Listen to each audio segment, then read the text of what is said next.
लेकिन आज की कहानी पे मैं आगे बढ़ूं उससे पहले दो बड़ी ज़रूरी चीज़ें बताना चाहता हूं कि अभी दो ऐसी कहानियां सुनाई जिसको लेके बहुत सारे लोगों के मेल आए, बहुत सारी तारीफ़ें हुई, और वो उसके असली हकदार उसका मैं नहीं हूँ। मेरी क्राइम तक की फैमिली के ये दो मेंबर हैं।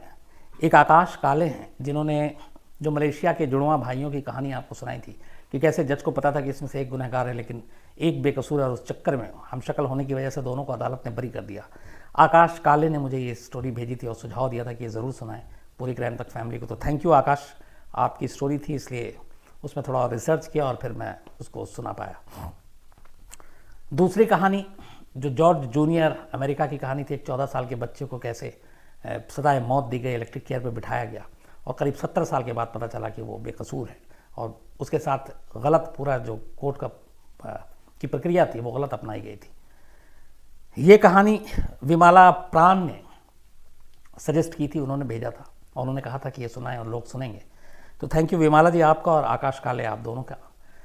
अब आगे कहानी की तरफ बढ़ूँ उससे पहले बहुत सारे कल जो बल्कि पिछले 3 दिनों में मिले उनको कुछ लोगों को मैंने डेमो करके भी दिखाया था कि तक ऐप जो है जिसमें आप बिना ब्रेक के सारी कहानियाँ सुन सकते हैं, सारे अपने शोज़ देख सकते हैं। तो तक ऐप आप अपने अपने मोबाइल में उसको डाउनलोड कर सकते हैं और उसमें बिना ब्रेक के आप कहानियाँ सुन सकते हैं और बाकी तक्स जितने भी हैं उनको भी आप देख सकते हैं। तो उसको तक ऐप को आप डाउनलोड ज़रूर करें, आप ही का फ़ायदा होगा उससे, क्योंकि उसमें झुंझलाहट नहीं आएगी कि कहानी के बीच में ब्रेक आ रहा है। अब आज की कहानी की तरफ बढ़ते हैं।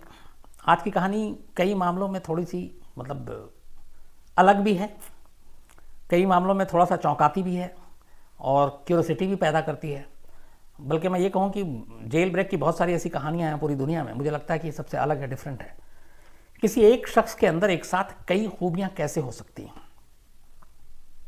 हथकड़ियाँ खोलने में माहिर, दुनिया की कोई भी हथकड़ी हो, किसी भी तरह की हो, वो उसको खोल देता। वो अपने पंजों और पैरों के बल चिकनी से चिकनी दीवार के ऊपर भी वो छिपकली की तरह चल जाता। मतलब इस दीवार पे वो सीधे ऐसा लगता कि मानो कि वो छिपकली है। वो अपने जो शरीर की बनावट है उसको किसी भी तरीके से उसका रुख मोड़ देता था। पूरा हाथ पीछे कर ले, पैर पीछे कर ले, पैर एकदम दोनों उठाकर पीछे ले जाए, मतलब सब कुछ वो अपना पूरा एक तरह से हुलिया बदल लेता था। जो शरीर का आकार है उसको छोटा कर ले, बड़ा कर ले, ये हुनर उसके अंदर।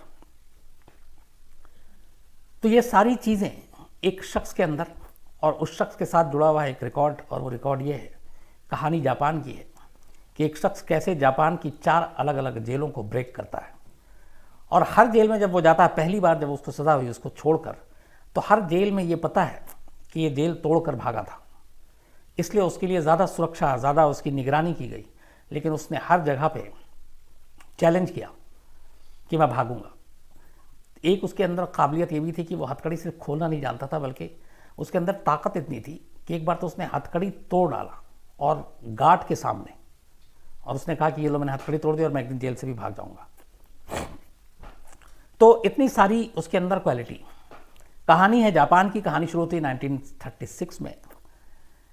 योशे शिरातोरी, ये नाम एक नौजवान का जापान के। तो योशे शिरातोरी जो है वो अमोरी एक जगह है जापान में, वहां का रहने वाला। 1936 में शिरातोरी पे एक कत्ल का इल्ज़ाम लगता है और इस इल्ज़ाम में उसे जेल भेज दिया जाता है। अदालत में मुकदमा चलता है, लेकिन जेल भेजने के दौरान अभी अदालत का फैसला नहीं आया और उसको यातनाएं दी जाती हैं, टॉर्चर किया जाता है, उसको मारा पीटा जाता है। उस वक्त जेल में कैदियों का वहाँ पे बड़ा इमेज ख़राब थी पूरे जापान में कि वहाँ अजीब अजीब तरीके से बर्ताव करते। एक सिर्फ टोक्यो का जो जेल था वो थोड़ा अलग था। तो अमोरी जेल में ये भी जाता है, यहाँ पे उसके ऊपर काफ़ी जुल्म ढाए जाते हैं और कोर्ट में मुकदमा चल रहा था। और उस दौरान में जो सरकारी वकील हैं वो शिरातोरी के लिए सजाए मौत की मांग कर रहे थे और उसे लगा था कि जिस तरीके से मुकदमे की कार्रवाई चल रही, हो सकता है उसे सजाए मौत मिल जाए। तो उसके सामने अंधेरा ही अंधेरा था, क्या करे। तभी उसने फैसला किया कि वो इस जेल से भाग जाएगा पहली बार 1936 में गिरफ्तारी के बाद। मुकदमे का भी आखिरी फैसला नहीं आया। अब इसने जेल से भागने का प्लान शुरू किया। सबसे पहले इसने देखा कि जेल में जो गार्ड हैं उनकी ड्यूटी कब कब कहाँ कहाँ होती है, पेट्रोलिंग पे कितने कितने देर में वो लोग आते हैं। उसने करीब 6 महीने इसको ऑब्जर्व किया, बड़ी गहराई से देखा। फिर उसने कुछ चीज़ें उसको समझ में आई। उसे पता चला कि इस जेल के अंदर 15 मिनट के अंदर पेट्रोलिंग होती है। तो जब एक बार 15 मिनट में पेट्रोलिंग होती है तो एक तरफ से जब वो गार्ड गुजरना शुरू करते हैं तो फिर अगर वो गुजर गए तो पीछे के सारी चीज़ें खाली रहती हैं।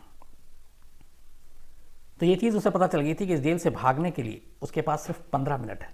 15 मिनट में वो इस जेल से भाग सकता है, लेकिन दिक्कत ये थी कि उन 15 मिनटों में उसको न सिर्फ अपने सेल का ताला खोलना था, बल्कि उसके साथ 6 और दरवाजे थे जिनसे बाहर निकलना था। अब ये अपनी तैयारी शुरू करता है, पूरे जेल की रेकी कर चुका था, गार्ड की पेट्रोलिंग का वक्त मालूम कर चुका था, गैप पता था 15 मिनट। फिर ये बाथरूम से धीरे धीरे प्लास्टिक की बाल्टी के साथ कुछ तार जो हैंडल बनाकर वहाँ यूज़ करते थे उस वक्त, उसने उन तार को इकट्ठा करना शुरू किया और फिर उसी तार से इसने सबसे पहले अपने सेल का दरवाज़ा खोला। दरवाज़ा खोलने के बाद अभी इसे 5 दरवाजे से और गुजरना था।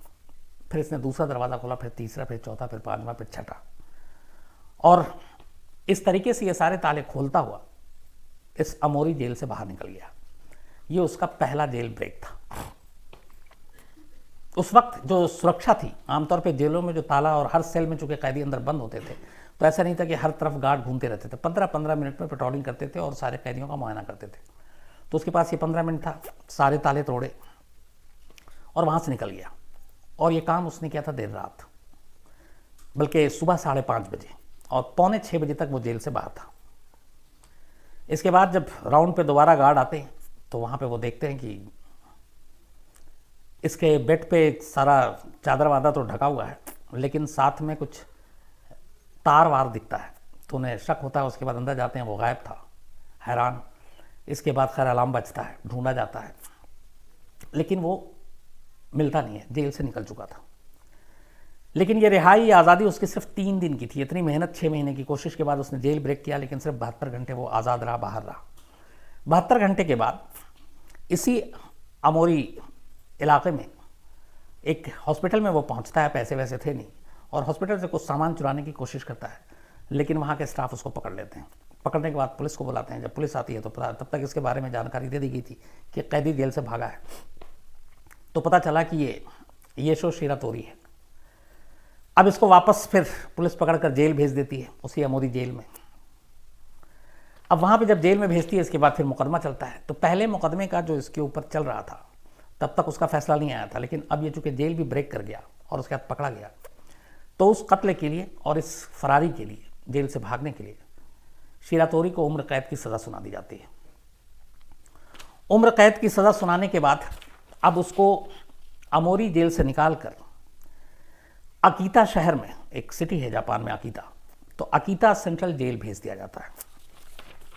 पहला जेल ब्रेक, 3 दिन के बाद गिरफ्तारी, मुकदमे का फैसला, उम्र कैद की सज़ा और अकीता जेल में ट्रांसफ़र। अकीता जेल में ये रहता है करीब 6 साल तक। अब 1942 का वक्त आ जाता है।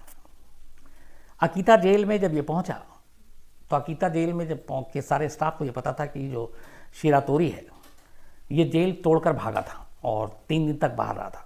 तो वहाँ के जेल स्टाफ इस बात को लेकर खुंदक में थे, और उनका ये भी था कि तू यहाँ से भाग कर देखा। तो उसको वहाँ पे काफ़ी टॉर्चर करते थे, इसलिए कि उसने जेल तोड़ा था, और उसके लिए ख़ास सुरक्षा का ध्यान रखते थे।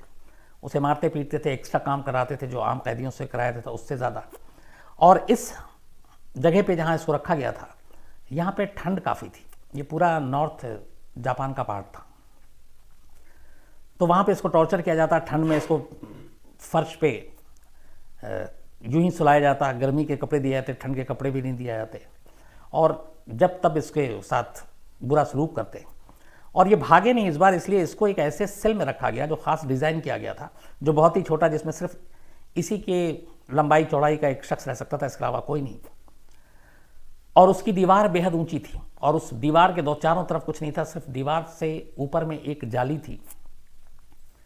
उस जाली से ही एक, मतलब छोटी सी जाली इतनी थी, उसकी लंबाई चौड़ाई कि एक आदमी मुश्किल से बाहर निकल सकता था। लेकिन ज़मीन से लेकर उस दीवार तक की ऊंचाई इतनी ज़्यादा थी, और अंदर में कोई ऐसा साधन नहीं था कि कोई उस जाली तक पहुंच सके। ख़ास तौर पे इसी के लिए ये किया गया था। और इसके अलावा इसको हथकड़ी पहना कर रखा जाता। सूरज की रोशनी भी इसके सेल में नहीं आती थी, और सारे लोग उसको हंसते भी थे और इसकी हर वक्त निगरानी भी करते थे। मारपीट होता ही रहता था। लेकिन इस जेल का जो मेन हेड गार्ड था, उसका नाम था कोबायाशी। कोबायाशी थोड़े से, मतलब कूल माइंड का एक अफसर था और वो ज़्यादा बुरा बर्ताव नहीं करता था, बल्कि जब इसको मारा पीटा जाता था तो बीच में आकर वो इसे बचा भी लेता था, फिर उससे हमदर्दी के दो बोल बोलता था। तो उसे ये लगा कि इस जेल में अगर कोई एक अच्छा इंसान है, जो एक अच्छा गार्ड है, वो कोबायाशी है, तो उसको देखकर उसको थोड़ी सी तसल्ली मिलती थी। लेकिन बाकी जेल के स्टाफ के बर्ताव से वो बहुत दुखी था और किसी तरीके से वो वहाँ से निकलना चाहता था। इस दौरान ये 1942 साल सेकेंड वर्ल्ड वॉर, जो दूसरा विश्व युद्ध है, वो छिड़ा हुआ था। जापान भी उसमें शामिल था। अमेरिका से जापान की लड़ाई चल रही थी। दुनिया दो हिस्सों में बटा हुआ था और इधर शिरातोरी जेल के अंदर बंद था, दूसरी बार जेल में आया था। इसी दौरान में तारीख आती है 15 जून 1942। 6 साल हो गए थे उसको इस जेल में रहते हुए। तमाम इसकी निगरानी हो रही थी। उस कमरे में, जिस सेल में इसको रखा गया था, वहाँ से निकलने का कोई रास्ता नहीं था। एक दरवाज़ा था, दरवाजे के बाहर गार्ड, अंदर ना कोई खिड़की, ना कोई और दरवाज़ा, ना कोई और रास्ता। एक बहुत ऊंची दीवार और उस दीवार के ऊपर एक जाली। उस दीवार तक पहुँचने का कोई जरिया नहीं। 15 जून 1942 तूफ़ानी रात थी। काफ़ी तेज़ बारिश हो रही थी और तूफ़ान काफ़ी तेज़ था। ऊपर से ठंड का मौसम था। तो अचानक उस बारिश के मौसम में जब तूफान गार्ड आया और उसने रात को सेल में झांका तो उसके होश उड़ गए। उसने देखा कि सेल में शिरातोरी तो है ही नहीं। अब वो अचानक अंदर आया तो उसको ये लगा कि कहाँ जा सकता है, क्योंकि दरवाज़ा बंद है, दरवाज़ा खुला नहीं, दरवाजे से बाहर निकलने की उसको आज़ादी नहीं थी। हथकड़ी उसके हाथ में, तो ज़मीन खा गई, आसमान निकल गया। इसके बाद वो फिर अलार्म वलाम बजता है, लेकिन उसका कोई पता नहीं चलता है। इसके बाद पता चलता है कि वो कैसे भागा यहाँ से। हथकड़ी खोलने में उसको महारत हासिल थी, तो हथकड़ी के लिए वो किसी भी एक कोई चीज़ उसे मिल जाए वो उससे खोल लेता था। तो उसने हथकड़ी खोलने का वही तार और बाकी पिन, इन तरीक़ों का इस्तेमाल किया। और उसके बाद वो क्या करता था कि रात को जब गार्ड अपनी शिफ्ट बदलते थे तो इसके पास जो 15 या 20 मिनट होता था, उस दौरान में ये अपनी हथकड़ी खोलता। हथकड़ी खोलने के बाद दीवार पे चढ़ने की प्रैक्टिस करता अपने पंजे और पैर के बल पर, और वो ठीक उसी तरीके से जैसे छिपकली दीवार पे चलती है। और वो बिल्कुल कॉपर की दीवार थी, और वो उस चिकनी दीवार पे भी बेहद आसानी से धीरे धीरे प्रैक्टिस करके ऊपर चढ़ना शुरू किया। और वो कई फीट ऊंचाई पर वो जाली थी जहाँ से बस एक हवा आने का जरिया था। तो ये प्रैक्टिस करता, फिर वापस आता, अपनी हथकड़ी को बंद कर लेता, फिर सो जाता। 6 महीने उसने ऐसा किया। 6 महीने के बाद इसको महारत आ गई दीवार पर चलने की, बिल्कुल स्पाइडरमैन के जैसे। उसके बाद ये क्या करता कि जो जाली थी वो स्टील की जाली थी, लेकिन उसकी जो फ्रेम थी चारों तरफ वो लकड़ी की थी। तो जब ये प्रैक्टिस कर करके उस जाली तक पहुंच गया, तो पर उसे लगा कि इस जाली को खोलें कैसे, क्योंकि वो स्टील मजबूत, काटने का कोई औजार नहीं और कोई तरीका नहीं, तोड़ने के लिए कोई सामान नहीं। तो ये वहाँ पे जाता और उस लकड़ी के फ्रेम को, जो इसको खाने के लिए कुछ प्लेट और ये सारी चीज़ें मिलती थी और सूप बॉल, उसके ज़रिए वो 15 से 20 मिनट हर रात प्रैक्टिस करने के बाद जब ये दीवार पे चल चुका तो ये ऊपर जाता और उस लकड़ी के फ्रेम को ठोक पीट के किसी तरह से कमज़ोर करने की कोशिश करता, फिर नीचे आता, फिर अपनी हथकड़ी पहनता और सो जाता। करीब महीने गुजर गए। इसके बाद उसे लगा कि अब ये फ्रेम जो है थोड़ा लूज़ हो गया। फिर एक रात उसने चुना, अब उसे मालूम था कि ये फ्रेम आसानी से खुल जाएगा। फिर भी उसने इंतज़ार किया जेल में, क्योंकि ऊपर जाकर छत पे और भागने में फिर एक ख़तरा ये भी था कि उसके पैरों के कदमों की आवाज़ नीचे आ सकती है और गार्ड अलर्ट हो सकते हैं। तो उसने इंतज़ार किया कि कोई बारिश हो, कोई तूफ़ान आए, कोई आंधी आए और उसमें उसकी आवाज़ दब जाए। और ये तूफ़ान और ये बारिश 15 जून 1942 को मिला और वो उस रात दीवार से पे चढ़ता हुआ ऊपर पहुंचा। फ्रेम को उसने धक्का मारा, वो खुल गया। छत के रास्ते ये जेल से भाग गया, छिपकली की तरह दीवार पर चढ़कर। अब उसके जाने के बाद चूंकि बारिश और आंधी थी, किसी को पता नहीं चला। शिरातोरी 6 साल के बाद पहली जेल ब्रेक के दूसरी बार अब जेल ब्रेक कर चुका था और वो उस जेल से फिर निकल भागता है। 3 महीने इस बार उसकी आज़ादी थी। पहली बार जब उसने जेल ब्रेक किया तब वो 3 दिन के लिए बाहर था, 3 दिन में पकड़ा गया। दूसरी बार 3 महीने बाद, 3 महीने बीत गए। अब तारीख आती है 18 सितंबर 1942, 18 सितंबर 1942। लेकिन इस बार इस दूसरे जेल ब्रेक के बाद जिस तरीके से वो पकड़ाया, वो भी अपने आप में एक बेहद अनोखी कहानी है। शायद वो न पकड़ा था। जेल से भागने के बाद ये 3 महीना इधर उधर रहा। शिरातोरी की एक बीवी और एक बेटी भी थी, लेकिन उसने ये पता किया था कि पहले जेल ब्रेक के बाद जब वो कोर्ट रूम में मिली तो पता चला कि उन 3 दिनों में ही कई बार जापान की जो पुलिस थी वो उसके ऊपर निगरानी रखती थी, नज़र रखती थी कि भागकर शायद फैमिली के पास आएगा, तो इसलिए फैमिली के पास जाना खतरनाक था, तो वो गया नहीं। तो इन 3 महीने भी जो बाहर रहा तो वो फैमिली को उसने कांटेक्ट करने की कोशिश की, लेकिन लगा कि पकड़ा जाएगा, तो वो फैमिली के पास फिर नहीं गया। 3 महीने बाद शिरातोरी अकीता पहुंचता है, अकीता में ही जहाँ पे जेल, और जो अकीता जेल के मेन जो हेड वार्डन थे, जो गार्ड था कोबायाशी, जिसने उस जेल में सारे कैदियों के साथ जो बुरा सलूक करते थे गार्ड, जो हेड गार्ड था, जिसने शिरातोरी के साथ हमेशा अच्छा सलूक किया, हमदर्दी के बोल बोले, ये वही था। और इसी के घर जेल से भागने के 3 महीने के बाद अचानक उस घर की घंटी बजती है। खुद हेड गार्ड जो है अकीता जेल का, वो कोबायाशी दरवाज़ा खोलता है और उसके सामने उसी का जेल का भागा हुआ कैदी खड़ा हुआ है 3 महीने बाद। अब वो सन्न रह जाता है क्योंकि वो भी उसकी तलाश में था। तो पहले तो उसे समझ में नहीं आता, फिर खैर वो अपने अंदर बुलाता है, उसे बैठाता है, खाना वाना खिलाता है, फिर पूछता है कि तुम जब भाग चुके तो यहाँ क्यों आए। तो उसने कहा कि एक्चुअली मैं जेल से भागना नहीं चाहता हूँ कभी, लेकिन जो जेल के अंदर सलूक होता है कैदियों के साथ, मुझे उससे गुस्सा है, मुझे उससे लड़ाई है। मुझे पहले जेल में भी पीटा गया, मारा गया, जो गैर कानूनी तरीके से एक्स्ट्रा काम है वो कराए गए। यहाँ पे कैदी मुझे मारते थे, मुझे ठीक से सोने नहीं देते थे, लेकिन आप ही एक शख्स थे जिसने मुझे इंसान समझा और मेरे साथ अच्छा सलूक किया। तो मैं आपके पास इसलिए आया हूँ कि एक मैं प्रपोज़ल लेकर आया हूँ। मैं सरेंडर करना चाहता हूँ, लेकिन ये सरेंडर मैं जस्टिस डिपार्टमेंट के सामने, जो जापान की एक पूरी जस्टिस डिपार्टमेंट है, उनके सामने करना चाहते हैं, जजों के सामने करना चाहता हूँ, अपने इस मुद्दे को लेकर कि जो जेल का हमारा सिस्टम है उसको सुधारा जाए और जेल के अंदर जो एक इंसानों के साथ, कैदियों के साथ जो जानवरों जैसा सलूक किया था वो बंद हो। तो शायद मेरी आवाज़ से बाकी जेल के कैदियों के ऊपर कुछ असर पड़े, उनके साथ अच्छा हो। तो इसलिए मैं आपके पास आया हूँ क्योंकि आप पे भरोसा, आपने जेल में मेरे साथ अच्छा सलूक किया था, कि आप मेरी मदद करें और मुझे जस्टिस डिपार्टमेंट तक ले चले। मैं वहाँ सरेंडर करना चाहता हूँ।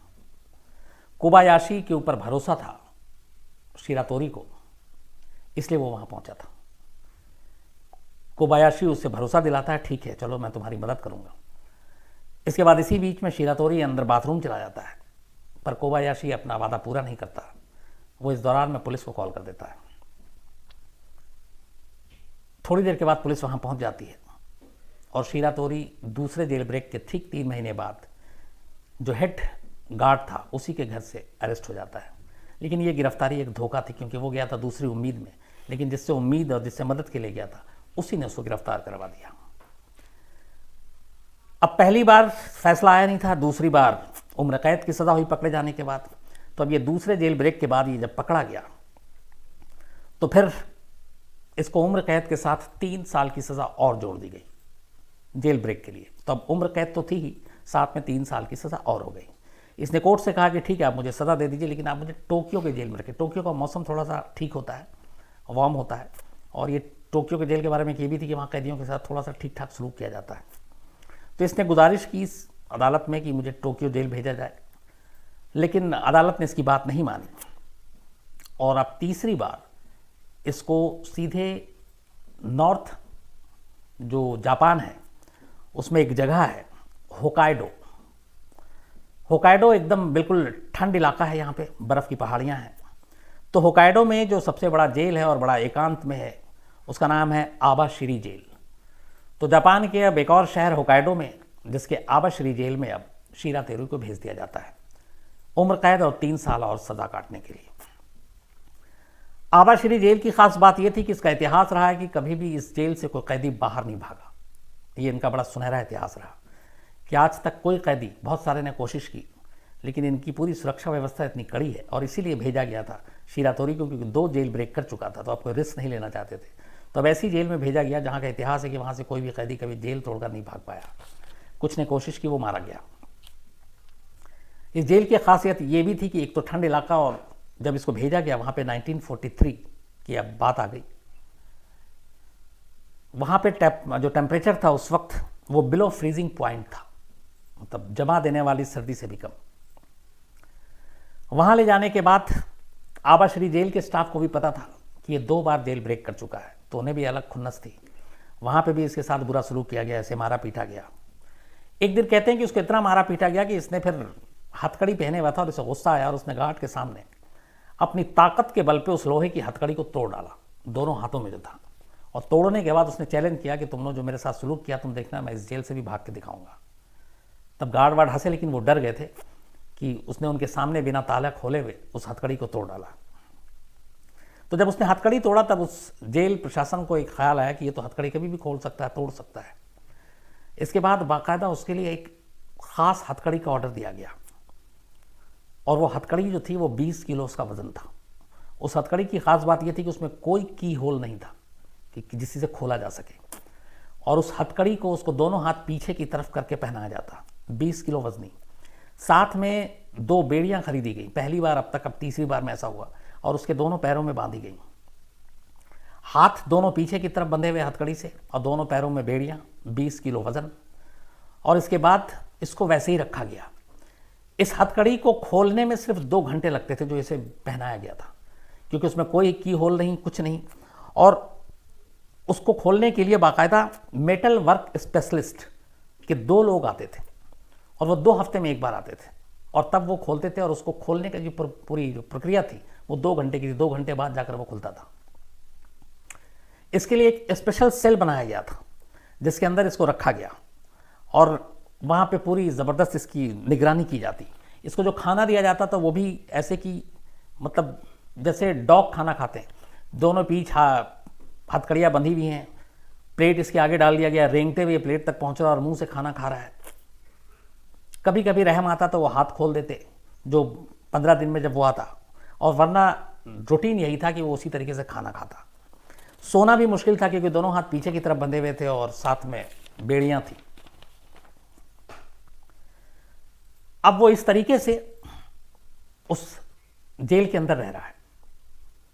15 दिन में एक बार जब खुलता, वो स्पेशलिस्ट आते हैं हथकड़ी खोलने के लिए, तो उस दिन उसको नहाने को मिलता और उस दिन अपने कपड़े बदलता, वरना ऐसी ही सारी चीज़ें उसकी चल रही थी। करीब साल भर बीत गया। अगस्त 1943 की तारीख आ गई।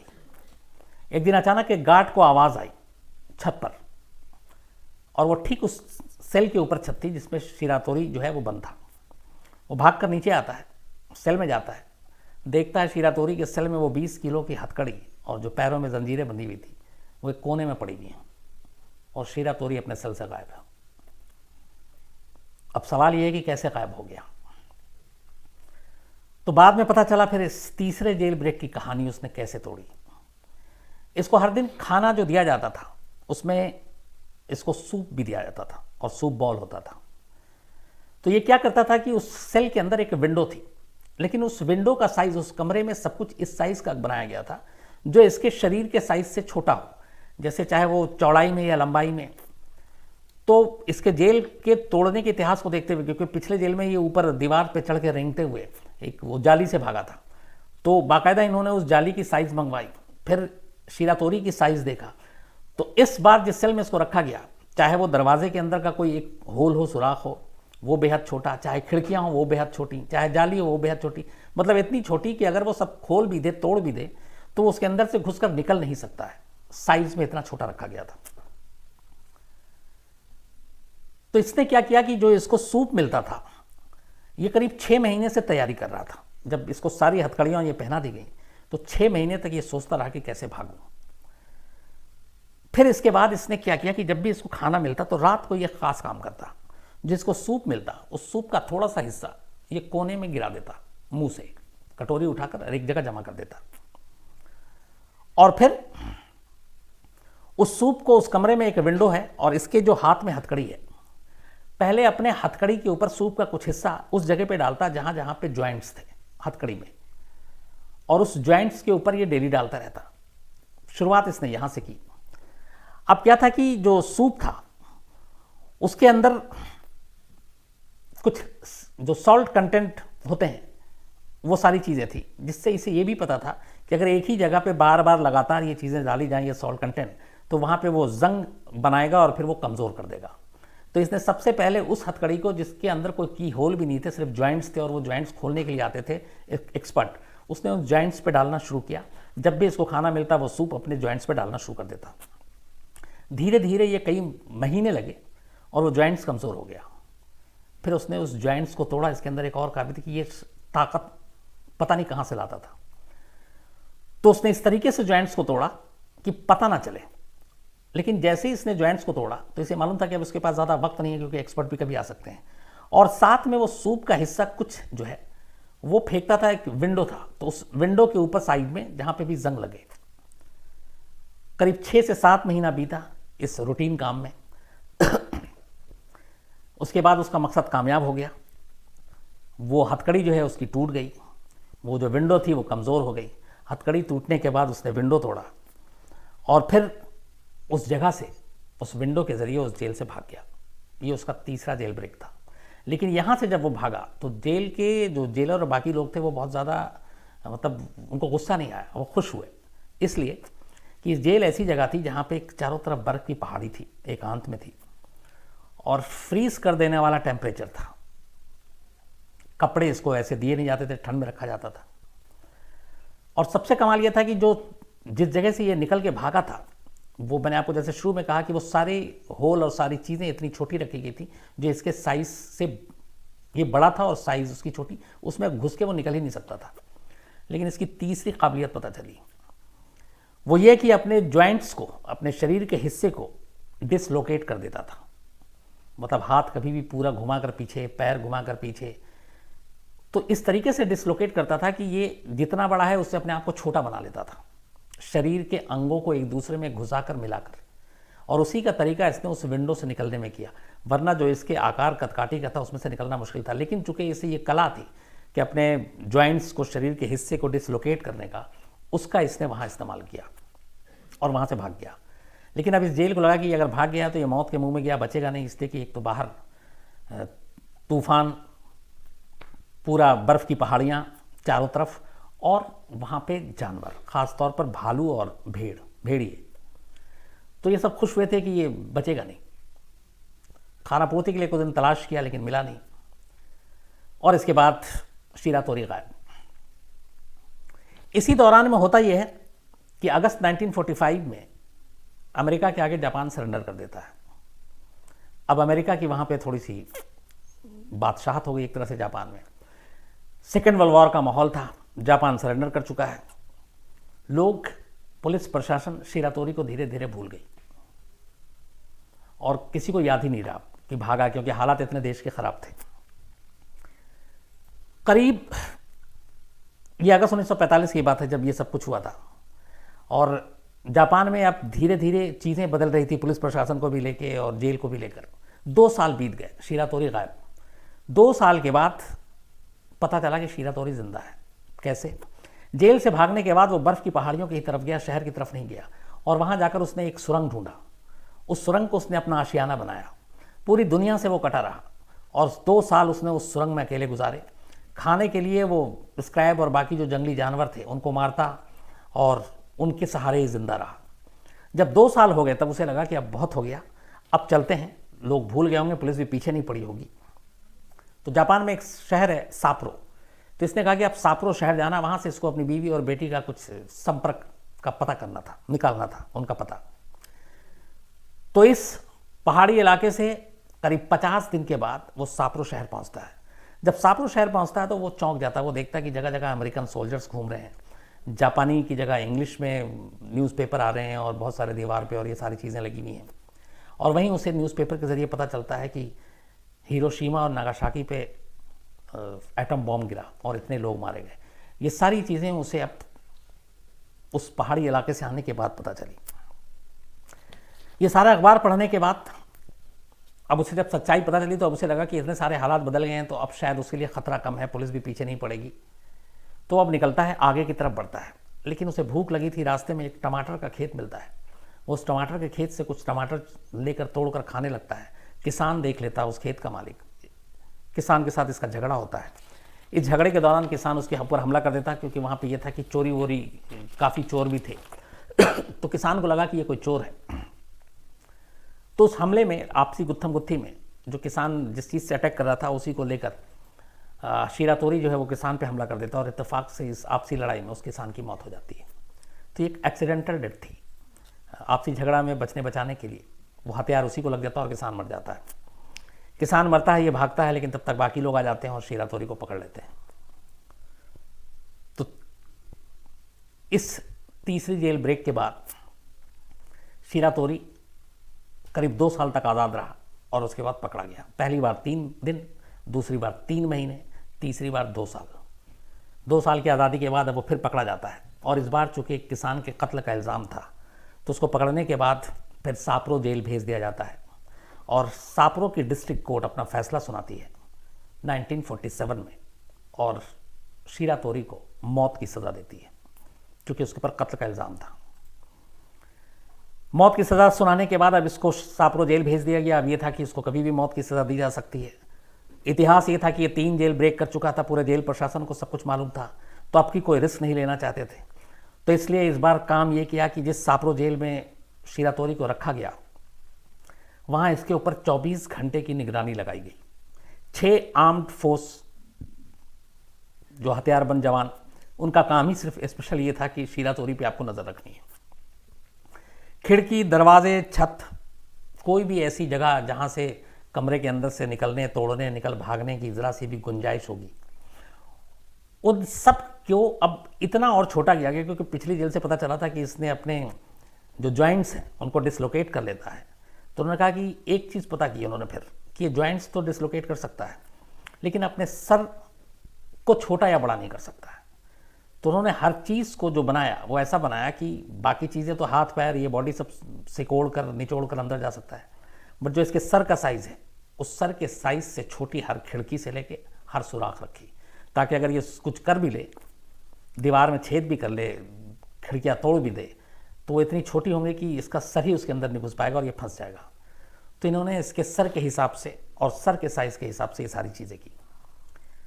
6 लोग लगातार इस पर नज़र रखते थे और इसलिए जब इतनी ज़्यादा सख्ती थी तो पहली बार ऐसा हुआ था कि इसको हथकड़ी भी नहीं पहनाया क्योंकि उन लोगों को मालूम था कि इसको कोई भी हथकड़ी पहनाओ ये खोल देगा, तोड़ देगा। तो उन्होंने कहा हटाओ, हथकड़ी इसको नहीं पहनाते हैं, हर वक्त इसके ऊपर नज़र रखते हैं और इसको देखते हैं। अब ये सबसे मुश्किल काम था इस जेल से भागना क्योंकि इसके ऊपर नज़र है और सारी चीज़ें इसके पिछले जो जेल से भागे उन सबको ध्यान में रख के बनाया गया। इसने जब इस स्पेशल डिज़ाइन किए हुए कमरे में इसको रखा गया तो ये आने के बाद सबसे पहले ये काम करता कि जब इसे मौका मिलता ये छत की तरफ घूरना शुरू कर देता और दीवार की तरफ देखना शुरू कर देता। तो जो गार्ड थे 6 लगातार इसको देखते रहते थे, वो देखते और हंसते कि ये, वो समझते कि ये छत से भागने का प्लान कर रहा है और भाग नहीं पाएगा और इस मतलब एक तरह से चैलेंज के तौर पे देखते थे और उसके ऊपर हंसते थे कि ये बेवकूफ़ है। एक तो काम उसने ये किया तो उन गार्ड को ये लगा कि ये ज़रूर छत के रास्ते कुछ जुगाड़ में लगा हुआ है। दूसरा काम उसने ये किया कि जैसे उस सेल में आया तो उसको फर्श पे सोने के लिए दिया जाता था। जेल में आने के करीब 15 दिन के बाद इसने एक हैबिट बना ली। जेल में जब आते हैं तो उसका एक रूटीन होता है कि आपको जेल के मैनुअल के हिसाब से टाइम टेबल उठना होता है, जागना होता है, काम करना होता है। तो जब भी वो गार्ड इसको उठाने आता तो ये आना कहाँ नहीं करता। अगर 6 बजे उठना नहीं उठता, 6:30 7, इसके लिए पिटता भी वो पर उठता नहीं। तो 1 2 3 4 5 6 दिन ऐसे लगातार ये चलता रहा। तो गार्ड को ये लगा कि अच्छा ये थोड़ा कमज़ोर भी हो गया, वक्त भी बीत रही थी, उम्र भी बीत रही थी। तो गार्ड को लगा कि शायद यहाँ पे एक तो इसने मार खाए, बहुत टॉर्चर भी हुआ है अलग अलग, 2 साल तक ये पहाड़ियों में रहा। तो फिर उन्होंने कहा कि चलो उसमें से कुछ रहमदिल था कि इसको छोड़ देते हैं। तो कई बार वो उसको उठाते और वो उठता नहीं और अपने ज़मीन पे बेड जो एक गद्दा और वो मिला हुआ था वो उसी पे सोया रहता। धीरे धीरे वक्त बीता और एक दिन अचानक रात को गार्ड सारी निगरानी करने के बाद वहाँ पे जो सारे इसकी निगरानी होती थी और रात को फिर गार्ड चले जाते थे, मतलब वो हर वक्त आमने सामने नहीं होते थे। तो सारा उन्होंने चेक किया, चले गए। सुबह सुबह जब वो आते हैं तो देखते हैं कि सेल से शीरा तोरी गायब है और वो चारों तरफ देखते हैं, खिड़कियाँ वैसी हैं, जाली वैसी है, दरवाजे वैसे ही हैं और कहीं कुछ नहीं है। आखिरी में उनकी नज़र उसके गद्दे पे जाती है, गद्दा सरकाते हैं। उसके बाद पता चलता है कि उन्होंने सब कुछ किया, बस एक गलती कर दी थी। जेल स्टाफ ने उसके पुराने 3 जेल ब्रेक के इतिहास को देखते हुए उसकी हथकड़ियों से लेके, उसके सुराख से लेके, उसके शरीर के आकार को बदलने से लेके, उसके सर के साइज से लेके हर चीज़ कर दिया। पूरी दीवार, छत, खिड़कियाँ सब मजबूत कर दी। ज़मीन की तरफ देखना वो भूल गए थे। उसने जिस जगह पे वो सोता था उसके ठीक नीचे एक सुरंग बना लिया था और उस सुरंग के रास्ते वो निकल गया। और वो सुरंग वो रात को बनाया करता था और फिर जैसे ही वो गार्ड या कुछ आते तो वापस जो फ्लोर बेड था वो उसी जगह पर रख देता। तो वो जितनी खुदाई करता जाता और फिर फ्लोर बेड से उसको ढक देता। और इसके बाद फिर पता चला कि शुरुआत में उसने जो नाटक किया था, जब गार्ड उसको उठाने के लिए आते थे और वो नहीं उठता था तो उनको ये लगता था कि ये काम वाम नहीं करना चाहता। एक्चुअली वो ज़मीन तैयार कर रहा था कि कभी जब मैं ये खुदाई शुरू करूं और उसके बाद अचानक वो आ जाएं और कहीं हटा लें और देख लें कि नीचे क्या हो रहा है, तो उनका भरोसा जीतने के लिए पहले बिना खुदाई शुरू करने से पहले उसने ये नौटंकी की कि वो लगातार सोता रहता था। तो उन्हें लगा कि इसको आदत हो गई है सोने की और इसलिए वो थोड़े थोड़े उसकी तरफ से बेपरवाह होते गए। लेकिन असल में ये उसकी प्लानिंग थी कि जब वो खुदाई शुरू करे तब भी उन्हें लगे कि ये नहीं उठ रहा, तो इसका मतलब है कि पहले चूंकि जब वो नहीं उठता था तो आके कई बार तलाशी भी ली, गद्दे भी सरका दिए।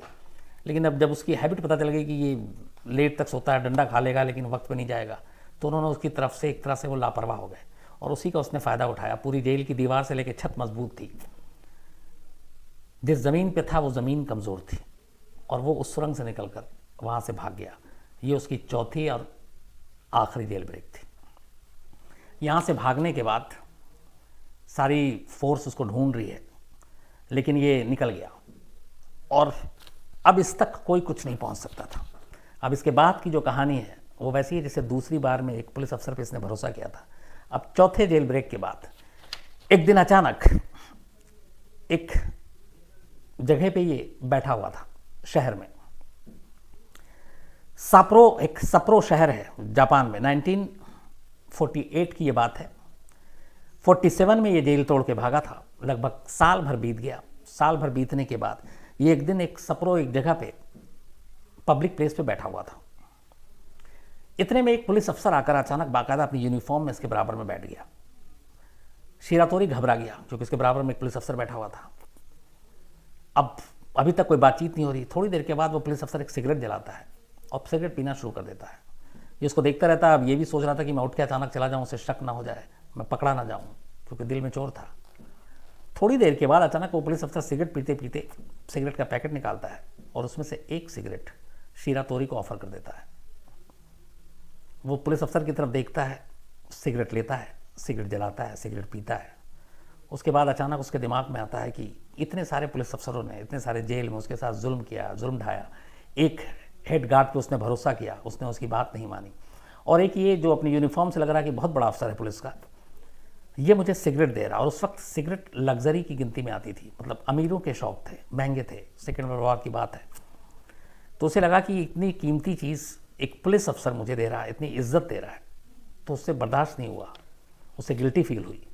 उसके बाद वो अचानक सिगरेट ख़त्म करता है और उस पुलिस अफसर से कहता है कि मेरा पूरा नाम येशो शिरातोरी है। पुलिस अफसर उसकी तरफ देखता है। ये नाम लगभग उस वक्त जापान के हर पुलिस वालों को पता था, क्योंकि 4 जेल ब्रेक करके वो सारी सुर्खियां बटोर चुका था।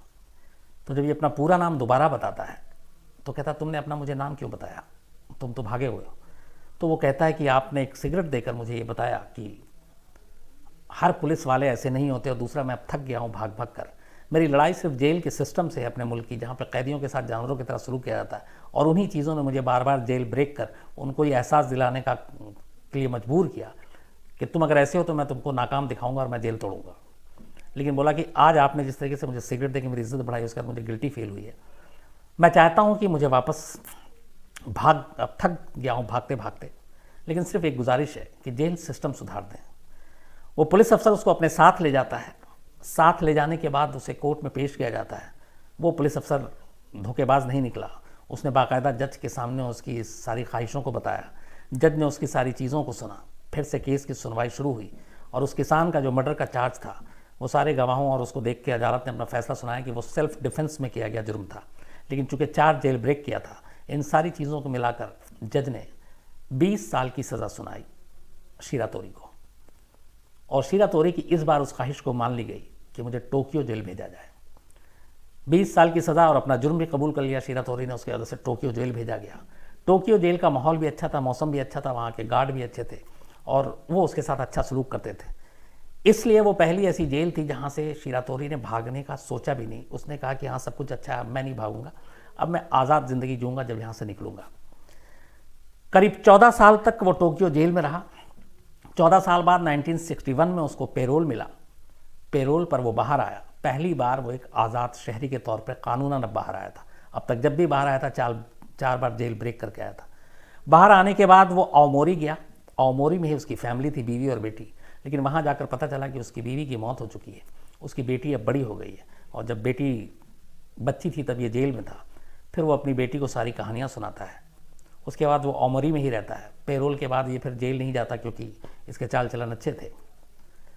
और 61 से लेकर करीब 19 साल ये ज़िंदगी जीता है अपनी बेटी के साथ।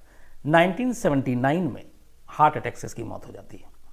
तो आखिरी के 19 साल आज़ाद हवा में इसने सांस ली और 1979 में इसकी डेथ हुई। इसकी मौत की कहानी, इसकी जेल से ब्रेक की कहानी पूरे जापान में, इस पर कई नॉवेल छपे और ये जापान में एक तरह से हीरो भी बना और एंटी हीरो भी बना। और इस शिरातोरी की ही वजह से कहते हैं कि जापान के जेल सिस्टम में बदलाव आया। जुडिशरी ने उसकी बातें सुनी, उसने जो कुछ कहा अपने तजुर्बे से वो सब, और फिर जेल में वहाँ पे गार्ड्स को और जेल के स्टाफ को नए सिरे से ट्रेनिंग दी गई और कहा गया कि आप कैदियों के साथ किस तरीके का सलूक करेंगे। तो एक शिरातोरी ने अपने 4 जेल ब्रेक के ज़रिए एक पूरे मुल्क के जेल सिस्टम को भी बदल दिया और सुधार दिया। ये थी पूरी कहानी ये शो शिरातोरी की। उम्मीद है आपको अच्छी लगी होगी। अब आसिम, वो भी डूबा हुआ कहानी सुनते सुनते सब भूल गया। वो बताओ सवाल। सचिन बोल रहे हैं कि जो उसने सुरंग खोली थी उसकी मिट्टी कहाँ पे थी? जो नीचे उसमें असल में 2 चीज़ें थी। जो पूरा सारी चीज़ें तो उन्होंने देख ली। जो फर्श थी वो उसके नीचे पुराना कुछ गोडाउन और उस टाइप का था, और उन्होंने बड़ी बारीक सी लेयर टाइप की चीज़ें थी, इसका फ्लोर था। और ये चीज़ें जो एक डिटेल में, अच्छा वो आपने सवाल पूछा, उसने जेल के बारे में कई लोगों से दोस्ती करता था और ऐसी बातें करता था कि शक ना हो। मतलब तो डायरेक्ट पूछना तो शक हो जाएगा कि अच्छा तुम ये जानना चाहते हो, लेकिन वो कहीं दूसरे तरीके से करता था। तो उस जेल के नीचे ही जहाँ पे वो उसका फर्श था, जहाँ पे वो सोता था, उसके ज़रिए वहीं पे उसने सुरंग किया और वहीं पे साइड में उसका पूरा जो एक खाली स्पेस था असल में, क्योंकि वो पूरा जैसे होता है ना कि ऊपर से नीचे तक भरा हुआ, वैसा नहीं था, इसलिए उसको आसानी हुई। मुरारी पूछ रहे हैं कि जेल से भागने का काम पुलिस के सहयोग के बिना हो सकता है? मुरारी साहब, यहाँ पे लेकिन पूरे मामले में कभी भी किसी जेल स्टाफ की मिलीभगत सामने नहीं आई और ना ही किसी को सजा मिली। इकलौता और अकेला इसी का काम था। सर दिनेश बोल रहे हैं कि क्या ये कहना गलत नहीं होगा कि ये जापान नहीं पूरी दुनिया की सबसे बड़ी जेल ब्रेक की कहानी? बिल्कुल दिनेश साहब, मुझे लगता है तभी मैंने शुरू में कहा कि इस तरीके की जो चीज़ें हैं वो कम सुनने और देखने को मिलती हैं।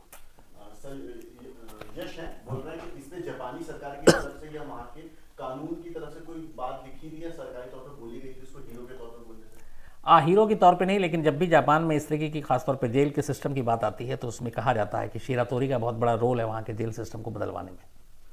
सर अजीब बोल रहे हैं कि सर कल साहित्य में आए थे लेकिन आप उस टाइम व्यस्त थे, आपसे मुलाकात नहीं हो पाई, अब 1 साल इंतजार करना पड़ेगा। अजीत साहब, ऐसा नहीं 1 साल इंतजार करना पड़ेगा, कभी किसी दिन मौका मिलेगा ज़रूर आपसे मुलाकात होगी। यहाँ बहुत सारी चीज़ें थी इसलिए बहुत सारे लोगों से मुलाकात नहीं हुई, लेकिन जितने लोगों से मैंने कोशिश की, बहुत सारे, कम से कम मुझे लगता है सैकड़ों लोगों से मेरी मुलाकात होगी जो क्राइम तक की फैमिली, बल्कि कुछ तो मुझे अच्छा भी लगा, ज़ोर से दूर से चिल्ला रहे थे सर हम लोग फैमिली वाले हैं, तो वो भी मुझे अच्छा लगा। सर यशपाल सिंह बोल रहे हैं कि सर वो कनाडा से क्राइम तक की स्टोरी रोज देखते हैं, फेसबुक पे उन्होंने सवाल किया। यशपाल जी, थैंक यू वेरी मच, आप बस कनाडा से देखते रहिए। सर अनुराग श्रीवास्तव बोल रहे हैं सर क्राइम में साइबर फ्रॉड को भी ऐड करिए, उससे रिलेटेड कोई कहानी? जी अनुराग साहब, मैं साइबर फ्रॉड पे भी एक से कहानी है, मैं जल्दी सुनाता हूँ। सर निखिल है बोल रहे हैं सर क्राइम टीम के एक सदस्य की तबीयत खराब थी, उनकी तबीयत आप कैसी है? निखिल साहब अब ठीक है, वो तंसीम हैदर हैं, उनकी तबीयत ख़राब थी, असल में उनको अचानक पता चला था ब्लॉकेज है, तो बाईपास सर्जरी हुई और बहुत तेज़ी से रिकवरी हुई। अभी वो लखनऊ अपने घर पे हैं, लेकिन सब ऊपर वाले के करम से सब कुछ अच्छा है, ठीक है, और बहुत जल्द वो वापस ज्वाइन भी करेंगे। सर ओनली न्यूज़ 24/7 करके अकाउंट है, बोल रहे हैं सर हमारी टीम आज तक के साहित्य टीम में भी आई थी लेकिन आपसे मुलाकात नहीं हो पाई। मंजू, दिलीप, सौरभ और फिजा का नाम लेंगे तो हमें? मंजू, दिलीप, सौरभ, फिजा, मुझे भी अफसोस है आप लोगों से मुलाकात नहीं हुई, लेकिन चलिए फिर कभी मुलाकात होगी। सर मनीष है बोल रहे हैं कि सर ये जो क्राइम था इसे क्राइम की कैटेगरी में रखना चाहिए जो जेल ब्रेक किया था, यानी क्योंकि एक तरह से अच्छा ही था मनीष साहब, जेल ब्रेक अपने आप में क्राइम की कैटेगरी में आ जाता है, क्योंकि जहाँ पे भी रूल और नियम और कानून को तोड़ा जाता है, ब्रेक होता है। जेल ब्रेक तो वैसे ही जुर्म है, तो बिल्कुल ये क्राइम की कैटेगरी में है। सर मेहुल पूछ रहे इंडिया में जेल कैदियों की हालत कैसी है? इंडिया में मेहुल साहब अलग अलग जेलों की अलग अलग हालत है, लेकिन हालांकि मैं तो दूसरी बात बता रहा हूँ कि जापान वाले की कहानी छोड़ दीजिए, अपने यहाँ तो जेल में ही लोग मौज काटते हैं। अपने असल में बाहर में ज़्यादा मुझे लगता है सज़ा मिल रही है, जेल में तो आपके पास पैसा है, पहुँच है, तो आप पार्टी कीजिए, बर्थडे मनाइए, म्यूज़िक सुनिए, मोबाइल ले जाइए, टीवी ले जाइए, एसी ले जाइए, फ्रिज रखिए, क्या क्या सुविधाएं नहीं, बीच बीच में तो तस्वीर आप देखते ही रहते। तो अपने जेल में तो मौज है।